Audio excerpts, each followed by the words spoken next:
ಎಲ್ರಿಗೂ ನಮಸ್ತೆ. ಎಲ್ಲರೂ ನನ್ನ ವಿಡಿಯೋ ಕಮೆಂಟಲ್ಲಿ ಕೇಳ್ತಾ ಇದ್ದೀರಾ, ಅಕ್ಕ ಏಕಾದಶಿ ಪೂಜೆ ಹೇಗೆ ಮಾಡೋದು ಅಂತ. ನಾನು ವಿಡಿಯೋ ಹಾಕಿದ್ದೀನಿ, ನೋಡಿ ಅಂತ ಹೇಳಿದ್ದೀನಿ. ನಿಮಗೆ ಅಷ್ಟೋ ಪೇಷನ್ಸ್ ಇಲ್ಲ ಹೋಗಿ ಸರ್ಚ್ ಮಾಡಿ ನೋಡೋ ಅಂಥದ್ದು. ಅದಕ್ಕೆ ಮತ್ತೆ ಹೇಳ್ತಾ ಇದ್ದೀನಿ.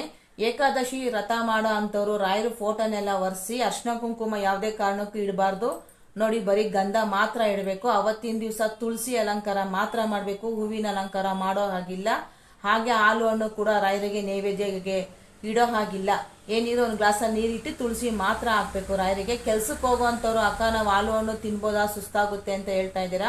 ಕೆಲ್ಸಕ್ಕೆ ಹೋಗೋ ಅಂಥವ್ರು ಕಾಲಿಗೆ ಚಪ್ಪಲಿ ಹಾಕೊಂಡು ಹೋಗ್ಬೋದು. ಗಾಡೀಲಿ ಹೋಗ್ತೀರಾ, ಬಸ್ಸಲ್ಲಿ ಹೋಗ್ತೀರಾ, ಬರೆ ಕಾಲಲ್ಲಿ ಹೋಗೋದಕ್ಕೆ ಆಗೋದಿಲ್ಲ. ಅದು ನಿಮ್ಮ ಇಷ್ಟ.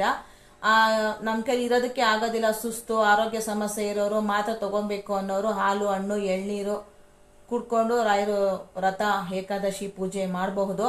ಮನೇಲಿರ್ತಕ್ಕಂಥವ್ರು ಸೋಫಾ ಮೇಲೆ ಕೂರಬಾರ್ದು. ಆಮೇಲೆ ಮಧ್ಯ